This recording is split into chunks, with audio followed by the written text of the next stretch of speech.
Maal jedhu kun immoo maal jechuudhaaf jedhanii biyya ari'atanii tabba Libaanos jedhamu gaara Libaanos jedhamu irratti ibsiin keenya dubaroo maaramiin dhalatte. Beektu gomboon ladataa kana hundi keessan beektu miti mee gara naannoo keessatti sammuudhaan deemaati. Gomboon ladataa guyyaa dhalachuu gifti keenya akkamitti kabajatu. Mee lafa ijoollummaan guddisa sana dhagaa.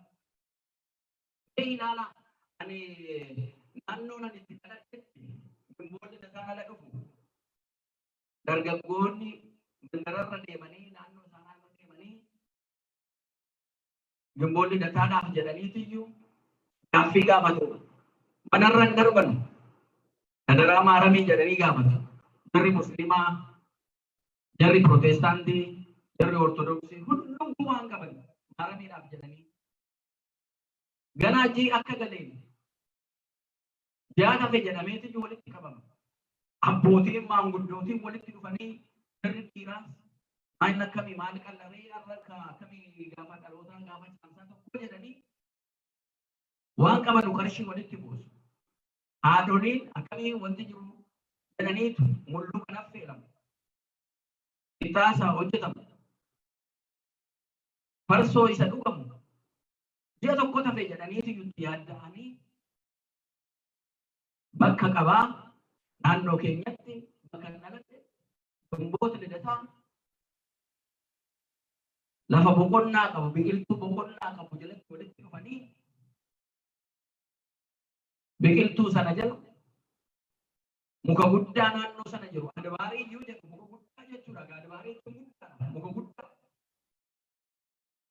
Debra adabaa nama mul'atu wal ka'ee mul'atu tabba guddaa lafa gaarii abbana mukaa qabu jalatti walitti qabamanii yommuu hojjetanii hoolaasa ta'u sangaa sanas qalanii mulluu sanas achitti affeelanii waan dhugamu hundumtuu biddeen mana isaatii hundumtuu baatee dhufee musliimotaaf kophaatti qolamee kiristaanotaafis qalanii achumatti walitti taa'aniitu amantaadhaan utuu waliin qoodin gomboota ladataa akka kanaan iyyuu kabajatu.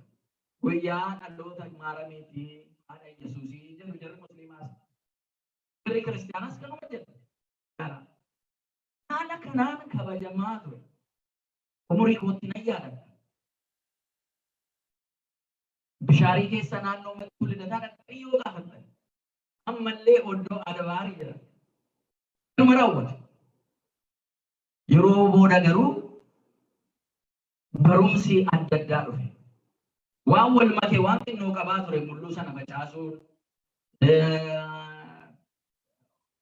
maaloo jedhanii qilleensa irratti kan facaasan. Galateeffatanii dhuma nyaatu malee facaasuun sun sirrii miti. Biraati midhaan hin darbatamu midhaan hin faca'u. Waaqayyo guyyaa har'aa walitti nu qabde jedhanii galateeffatanii waaqayyoon abbootii argatanii seera sana jaalalaan walitti dhufanii waliin nyaatanii waliin dhuganii waaqa isaanii galateeffatan. Guyyaa caamsaa tokko waan itti fufuu qabudha dhuguma rabbiiti. Ummata walitti fida.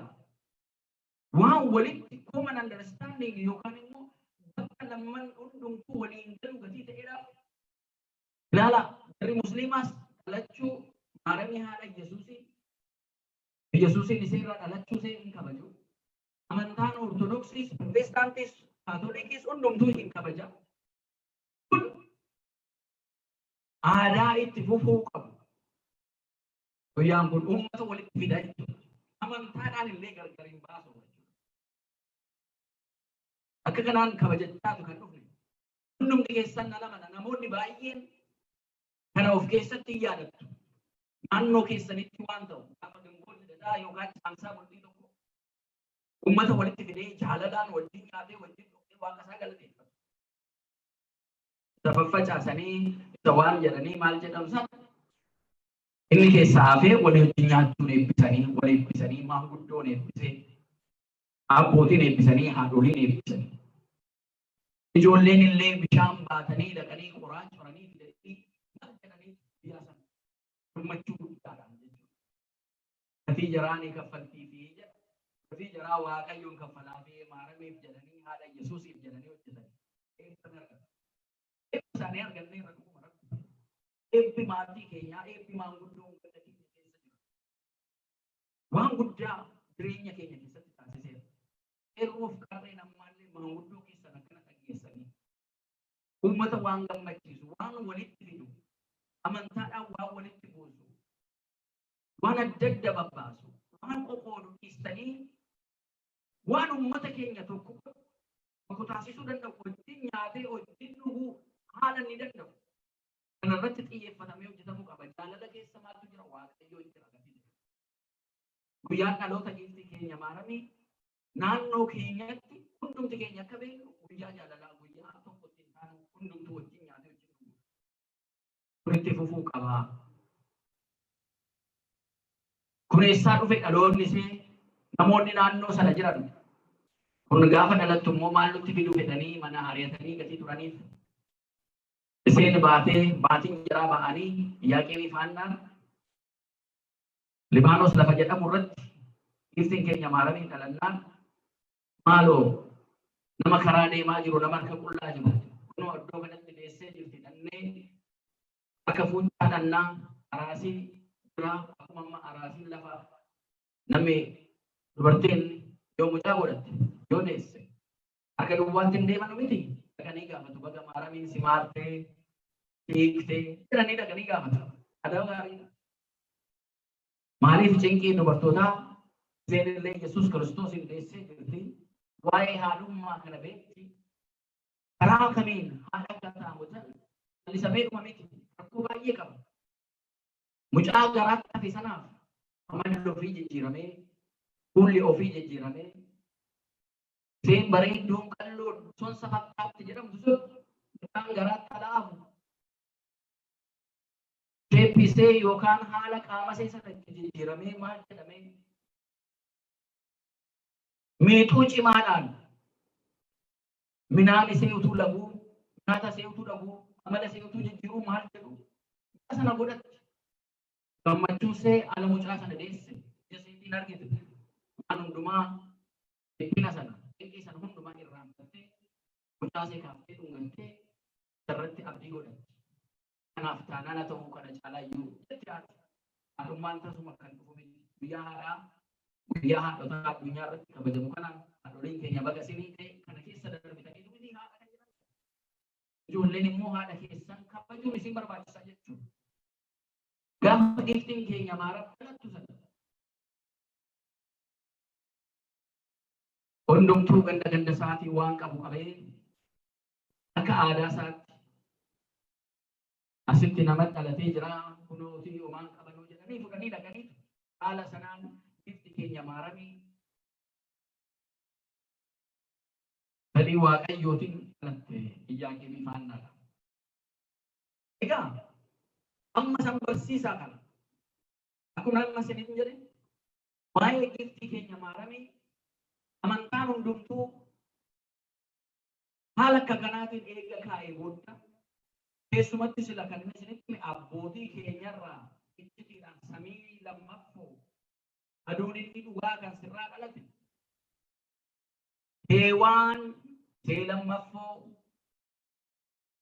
heewaan iseen duraa muka sanarraa ree muka sanaa nyaattee addaamiin nyaattistee du'a biyya kanatti fidde ati heewaan isee lammaffaati inni sirraa dhalate mukarratti fannoo irratti fannifamee fannoo sanarraa namni foon isaa dhiiga isaa nyaatee hundumtuu jireenya argatee Yesuusidhaan fayyee ilma keetiin fayyee qoricha argate. Yesuus jechuun qoricha jechuudha. Maqaa caaluu jechuudha.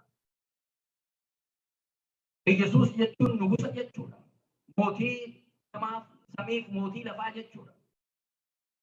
Maqaa isaa fuuldura seetanii dhaabbachuu hin danda'u. Hafuurri hamaan dhaabbachuu hin danda'u. Maqaan isaa qoricha kan ta'e haadha isaatii isa nodeessee ati heewaanni isee lammaffooti jedhanii gaafa maaramii kana booddee galateef. Dhaloonni giifti keenya maaramii kana fakkaata. Kabajni ishee oo tokkoffaa Luqaas Boqonnaa tokko lakkoofsa 26 akkuma sila argitan dhufeetu ergamaa qulqulluu Gabri'eel gatti mee booddee akka seenaa akka taate addunyaa barsiisa. Ati dubartoota keessa addaa jedhee adda ta'uusee hundumtuu amantaa hundumtuu fudhata. Seen adda haadha Yesuusiiti. Maariyaam haadha Yesuusiiti. Kiristaanaa kamiyyuu haa ta'u diinoomineeshinii isaa Kaatoolikii haa ta'u, Protestaantis haa ta'u, Ortodoksii haa ta'u, Yesuus haadha isaa bifti Maariyaam akka taate seerraa akka kadhatee hundumtuu amana. Warri Musliimaas Quraana keessa jira siniin jedhe haadha isaa jedhanii. Isarratti wanti addatti gamba'u qaba. Inni isa jaallatu ala baay'isee wal kaasu. Inni kaan immoo lakkii sun ta'uu hin qabu jedhee immoo karaa biraatiin gaafa dhufu isee waliin galan isee seentarii kana yookaan bakka waliin galumsaa kana irraa fagaachaa dhufanii jechuudha. Inni sun gara sana fakkaata. Inni kun kana fakkaata. Ala nama jaallattanu maqaan baasneef hin jiru miti. Jaallattanu maqaatti baastanitu waan martu maqaa keessanitti baastan jechuudha. Lammoo namaa walitti buutanii immoo jibbitan maqaan isin hin kennineef hin jiru. Maqaan akkanuma. Amma maaltu ta'e? Gifti keenya haadha Yesuus Kiristoos ta'uusee haadha Yesuusii ta'uusee hundumtuu bare. Yesuus Kiristoos ala dhufe inni kaan namaa jedhaan inni kaan waaqa biraa dhufee jedhaan ilma seessa.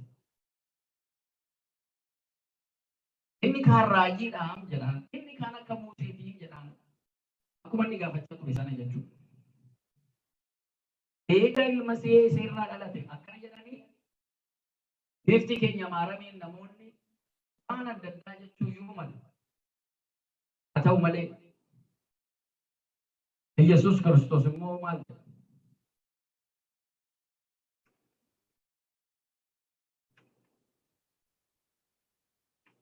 Yesuus Kiristoos Wangeela Yohaannis boqonnaa 19 lakkoofsa 27 irratti maal jedhe waa'ee haadha isaa?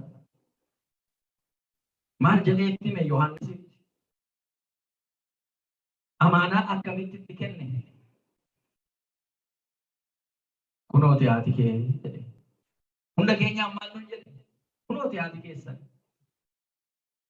Maaramii fudhadhaa akka Yohaannis mana keessanitti galaa nun jedhe. Ammallee mana keenyatti nagaadhaan maaramiin dhufa galtu. Haadha gooftaa waan maaramii fudhatanii manatti galuu miti. Lubni illee yoo mana keessan dhufe akkam naa kabaju. Maaliif na kabaju? Sagalee Waaqayyoo haasaa luba keenyaa Waaqa nuu kadhataa wajjin Waaqayyoo kadhannaa jettanii na kabaju. Jarri Protestaantis paasteroota jaraa akkanuma kabaju. Jarri Musliimotaa sheekota jaraallee akkanuma kabaju miti. Abbootii amantaan kabajamu. Eeyyee kabajinis daluufi qaba. Wal kabajuunis barbaachisaadha. Gara amantaa kiristaanaatti gaafa dhufu garuu paasteris haa ta'u qeesis Yesuus Kiristoositti amanee miti kan inni kabaja sana argatu. Egaa kabajni kan nuu malu taanaan nu caalaa immoo eenyuuf mala? Gifti keenya maaramiidhaaf malaa jechuudha. Maaliif? Utuu Yesuus Kiristoosiin qaamaan hin mul'atin iseetu misiraachoo dhaga'ee gaafa seen haa ta'ugaa egaa ergama qulqulluu Gabri'eel sana wajjin mormitee anu akkamitti kun ta'a anu amma wannaa durbaa waa tokko waan hin beeku yaadaanis amaanis haasaanis waan hin beeku hin qabu.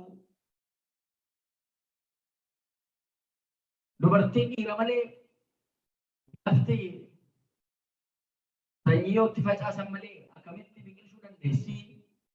Akkamitti dubartiin dhiira ilma argachuu dandeessi jennaan kun hojii hafuura qulqulluu sitti dhufaa sirra bulaa kan sirraa dhalatu qulqulluudha.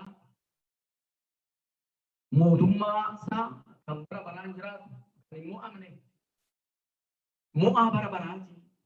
Ittiin jedhee booda giftiin keenya Maariyaam Kunanni bakka mata beelanni akkuma tinaan jette gaa naafa ta'u angarabitti waaqayyooti jette waaqa dheessa tu'e namtoyyuu ammallee mataa ishee gadi qabante angarabitti waaqayyooti waaqayyo karoora qabu hundumaa hataasisuuf jette. Samboodha Yesuus Kiristoos garaatti hafee akka ijoollee daa'immanii yeroo isaa eeggatee dhalatee gooftaa Yesuus. Galanni isaaf haa ta'u. Durbummaadhaan deessee Lukaas Maatiyos boqonnaa tokko lakkoofsa 25 irratti dhaloonni gooftaa Yesuus durbummaadhaan deessee akka taate jechuudha dubartoota keessa adda taate. Haadhas durbas haadhummaaf durbummaa kan walitti qabee jiru dubartoota keessaa tokkollee hin jiru yookaan haadha ta'u haadha taanaan durba ta'uu danda'a durba taanaan haadha ta'uu danda'a. Iseen garuu durbummaadhaan ilmasee Yesuus Kiristoos hin deessee haadhas durbas nama dhiba akka ilmisee namas waaqas akka ta'e waaqas namas yeroo amma fannisamuu Yesuus Kiristoos hin jiru namoonni waaqummaa isaatti amanan hin jiru. Namoonni immoo tasalakkii kun namumaa jedhanii kan fannisanis jiru. Kan immoo giddu galeessa maal namaa waaqayyo bukkeetti kan jaallatame waan gaarii kan hojjetu nama gaarii akka kanaa ilaallee fuudhaniitu muudaniitu aangoo kennaniifi wal kaasisanii uummata naa bulchu jedhu malee akkam garafanii fannisanii ajjeesuu jedhanii immoo giddu galeessa immoo kan jiran turan. Garuu shakkiin addunyaarra jiru kana eega Yesuus Kiristoos hundumtuu raawwate jedhee diiyaabiloosiin mo'ee siyooliidhaa namoota jiran eega bilisa baasee teessoo jaraa duriitti gannatatti eega deebisee booddee utuu jarri ilaalanuu ija jaraa duratti wal jedhee utuu mul'atu fageenyaan gara samiitti akka deeme akka nutti himametti akka amannutti akka barreeffamee jirutti akkuma ilaalaa deeme kana deebi'ee dhufa mul'achaa akka isa duraanii eessa jira mootiin inni dhalatee jedhamee miti barbaadanii Beetleemii keessatti akka dhalate miti inni lammaffaa dhufaateessaa akka aduun kun ba'aa baatee lixatti mul'attu kallattii hundumaan mul'attu dhufaateessaa lammataa akka sana ta'a jedha. Kabajaan gatii dhufuuf jechuudha galanni isaa haa ta'u. Aangoo isaatiin gatii dhufuuf jechuudha.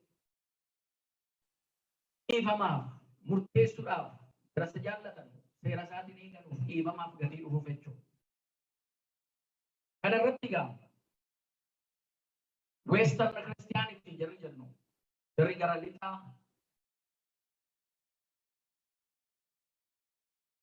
biftii keenya maaramiin haadha Yesuus Teoo tokkos akkasiin taate murteeffatanii iseen haadha gooftaatii jedhanii jiru. Teoo tokkosidha. Teoo jechuun gooftaadha. Teoo tokkos Greekiidhaan Teoo tokkos jechuun haadha gooftaatii jechuudha. Mother of God. Jesus is God. He is one among the Trinity. Father, Son, and the Holy Spirit. The Son is Jesus Christ. Ilmichi Yesuus Kiristoosidha. Abbaa hafuura qulqulluu wajjin kan galanni isaaf ta'u malu. Abbaa ilma hafuura qulqulluu gidduudha. Ilmi qaama isaa adda ta'e dhufee giftii keenya maaramii irraa dhalateetu foon namaatiin mul'atee addunyaa kana fayyisee kanaafuu galanni isaaf ta'uu qaba. Galanni isaaf ta'u. Kanaafuu giftiin keenya maarame haadha gooftaati, haadha waaqayyooti. Easterni jarri jedhamanu Easterni Kiristaanitii yookaan gara ba'aa kan jiran kun immoo Our Lady jedhuun Queen of Heaven jedhuun mootii samii irraa kabajamtuu mootii keenyaa jedhuun Isumaan addunyaa irratti akka amantiidhaan gaggeessonni amantii walgahii dhibba adda addaa irratti karaa adda addaatiin taasisanii jiru. Bara 431 Council of Ephesus isa jedhamu irratti kun walgahii abbootii amantaatiin gaggeeffame addunyaa irra jirutti haati keenya dubaroo maaramii haati Yesuus yeroo tokkosii ta'usee haadha gooftaa ta'usee haadha waaqaa ta'usee ibsanii jiru jechuudha. Murteessanii jiru jechuudha. Haadha waaqaa haadha jedhamu namoonni tokko tokko iccitii kana yoo baruu baatanii baatanii dhalataa jiru. Ilaala addaan baasnee ilaaluu qabna. Abbaa ilma hafuura qulqulluu miti. Abbaan dhalachuu hin danda'u. Hafuurri qulqulluunis dhalachuu hin danda'u. Kana keessaa kan dhalachuu danda'u eenyu? Ilma duraan dursee abbaarraa dhalatee abbaan abbaa jedhame.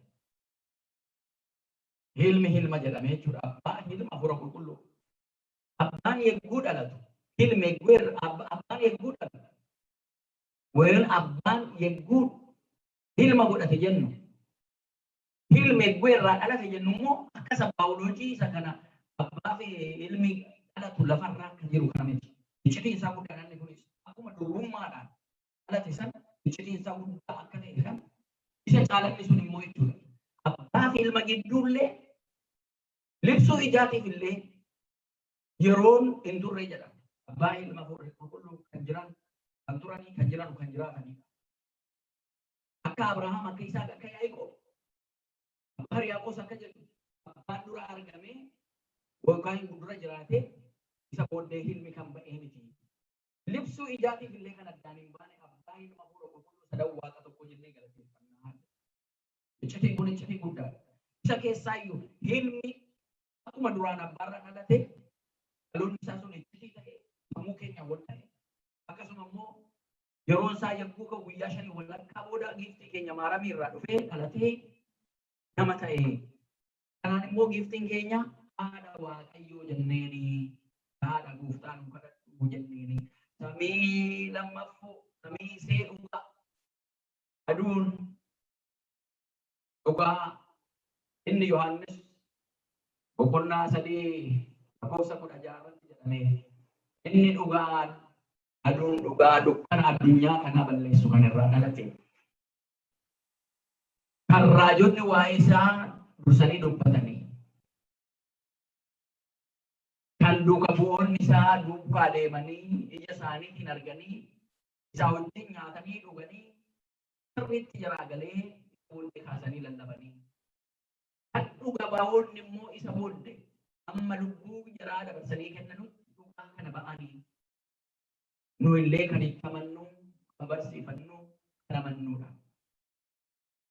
Kun kanarraa ba'a. Maaramii haadha Yesuus gaafa jennu maaramii haadha gooftaa haadha waaqayyoo jechuu hin dandeenyaa turre mata duree barumsa keenyaa. Isa walii galuun maa gana amantaan hundumtuu fudhatu kana. Maaramii haadha Yesuus jennee kaane amantii hundumtuu isaa walii gala isa laallee kaane amma immoo akka amantaa ortodoksiitti immoo dhufe.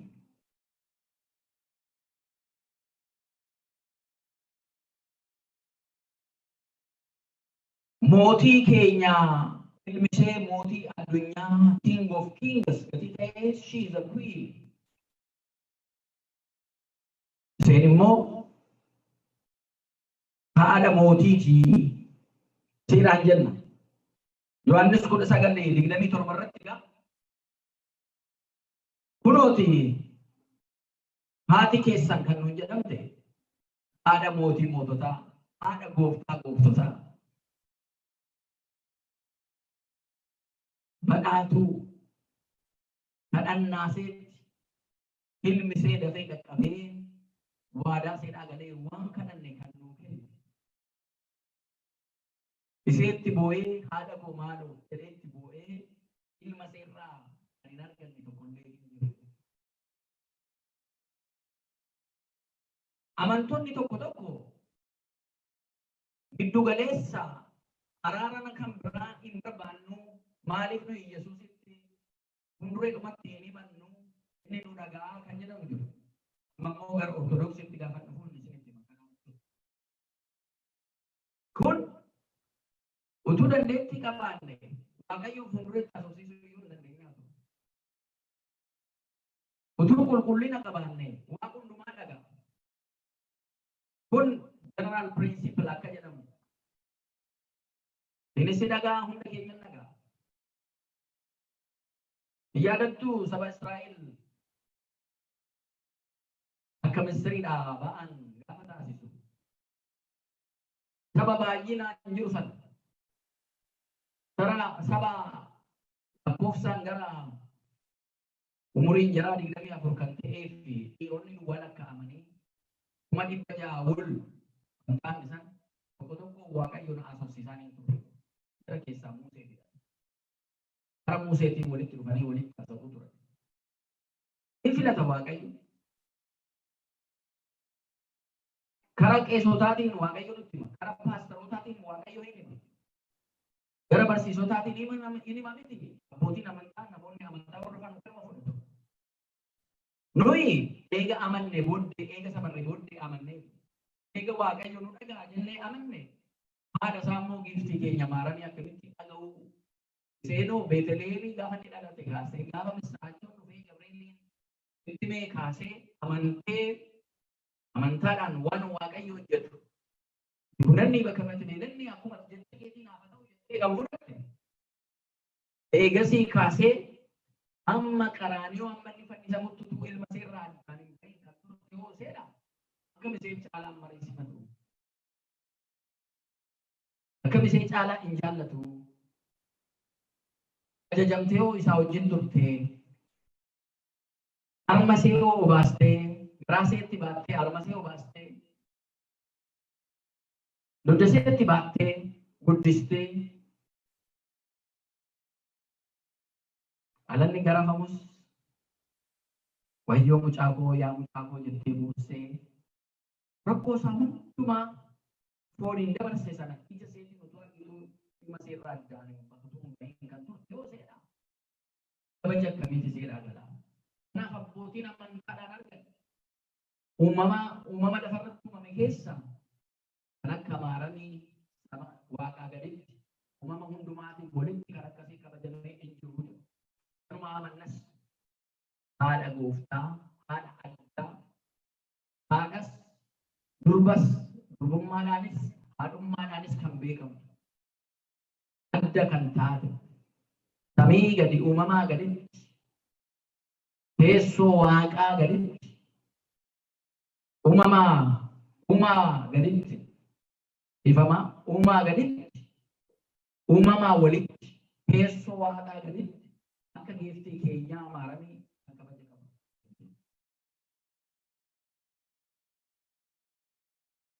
Isheen masqalaa gaditti argamneetu ba'a.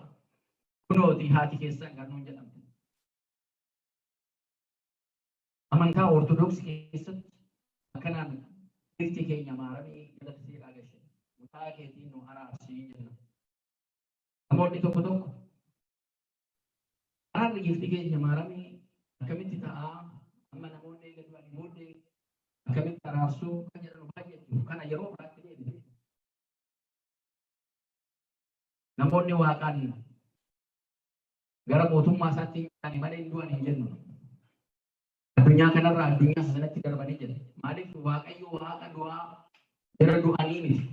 Waaqayyo jiraataa kan isatti amanuunis bara baraan kan jiraatan jennee gatii amannuuf addunyaa kanarraa illee isa sanatti yoo darban hin darbanii isaanii jenna malee hin du'an hin jennu. Lubbuun jaraa boqota gatii argattuuf bara baraan isaa wajjin gatii jiraattuuf jechuudha. Baay'ee kaasuu dandeenya. Baay'ee giiftiin keenya maaramii hirruu keenya hidhaaltee yaadattu mana dookimaasitti waan isheen goote mana cidha raawwatanii taasisan sana abbaan cidhaa waan dhugamu sun jalaa dhumee wayiniin jaraa inni dhugamu dhumnaan salphinni itti dhufnaan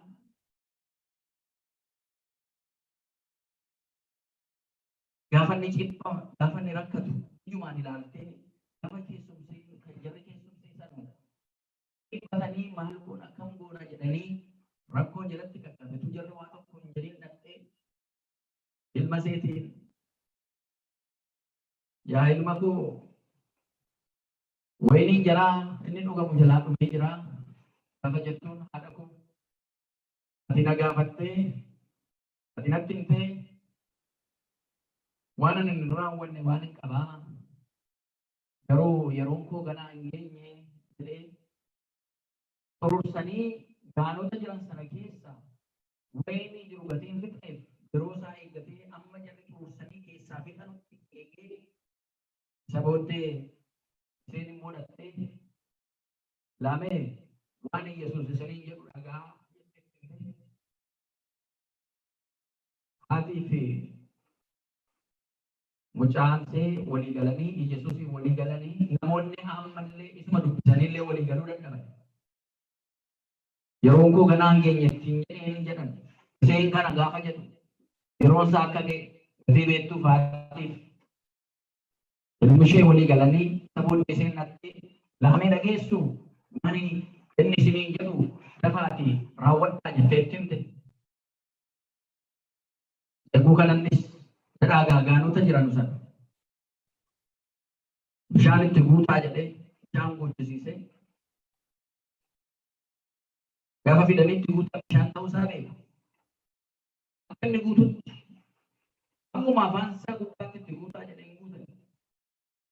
Maal taasisuuf jira amma bishaan kana nuu baasisuuf immoo maal gochuudhaaf jira jedhanii yaaduun jaraan oolu. Dhagaa budduuqsaatti kennaafi jedhee. Abraan jalqaba dhagaa budduuqsaatti gooftota keessaniif kennaa jedhee gaafa dhaqanii budduuqsanii kennanu gaafa buusanu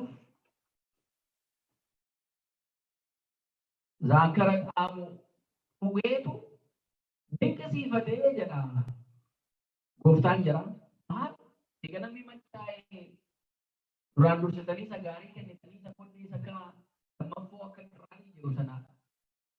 Eega namni machaa'ee gaquufee booda kennama malee isin immoo amma sanaanii nu macheessitaniif iyyuu isa gaarii booda kennitanii wanta akka kanaa manyaa otaangaa dhugeef beekama jalli jedhanu minyaasaa wayni minyaasaa kennee qaanaa galiilaatti jechuudha. Qaanaa inni baati walii galanii.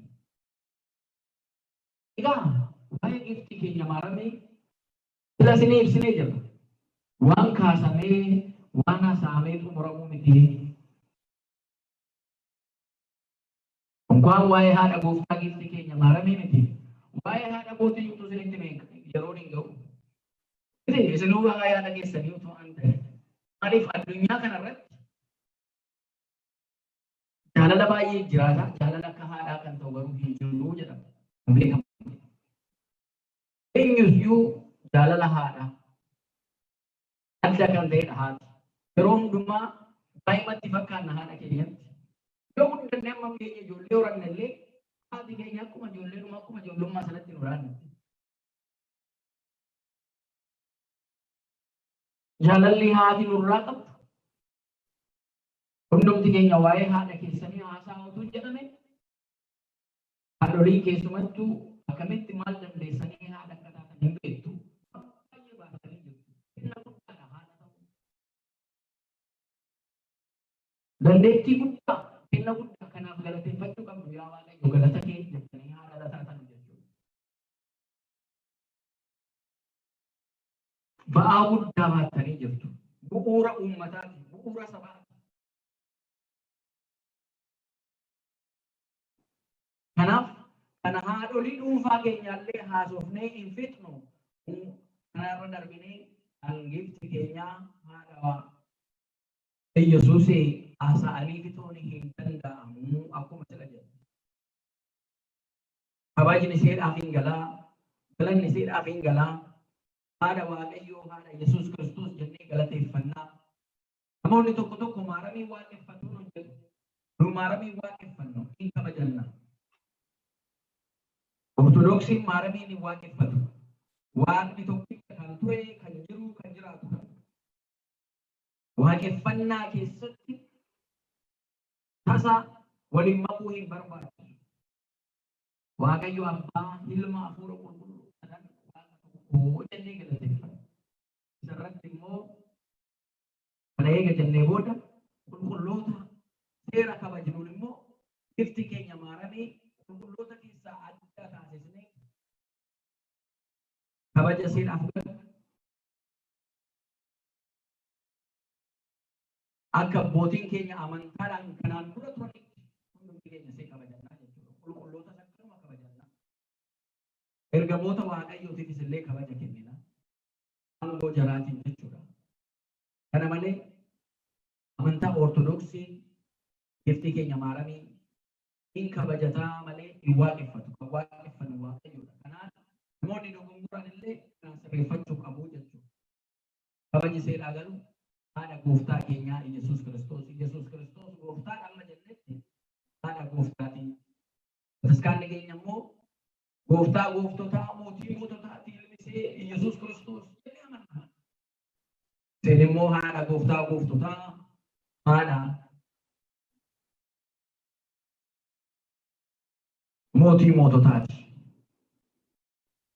Karaa ala beennu amantaa keenyaan cimnee sadarkaa isa kamiin waaqeffannaan keenya akkam abbaa fi ilmaa hafuura qulqulluudhaaf galuu qaba. Akkam immoo kabajni seedhaaf aballee kadhannaa yagiiftii keenya dubaroo maaranii nagaa ergamaa qulqulluu Gabrieliitiin nagaa siin jenna jenna miti. Nagaa siin jenna honkeetiin durboodha. Yaada keetiinis durboodha. Yaa haadha Waaqayyoo galanni siif haa ta'u jennaan miti. Galanni siif haa ta'u si galateeffannaa jenne si waaqeffannaa miti kan jennu si galateeffannaa. Galanni namaafuu hin gala miti. Waliyyuu galata galchinaa miti. Thank you waliin jennaa miti. Galatoomii waliin jennaa miti. Galanni si galaa. Ati dubartoota keessaa kan eebbifamteedha. Eebbifamtuu miti reessi nan argina. Fireen gadameessa keetii kan eebbifameedha jedha Yesuus Kiristoos kan eebbifamee miti. Kanuma jennee kadhanna. Galateeffanna. Kennaan kan guutamtee jennaan kennaan kan hin guutamne miti ree. Kennaan kennaa caalu Yesuus Kiristoos kennaa argachuusee caala maaltu jira? Kennaa caalu. Kennaan kan guutamte gammadii jennaan. Nu duwwaa miti kan jedhu Gabrieliitti hin jedhe gammadii kan jedhe Gabrieliin Elsaabeetii illee gammadii gammadii jette nuyi immoo gammadii jenna dhiigni keenya maaranii kun kabajachuudha malee waaqeffachuu miti. Waaqayyo si wajjin jira jennaan hin jiru ilmi see. Beeteleemii kaasee amma Qaraaniyooti si wajjin hin turre. Eega deemee booddee si wajjin hin jiru. Hin amannu nu wajjin iyyuu hin jira miti waan isee bira. Kanaaf Waaqayyoon si wajjin jira hoo jenna.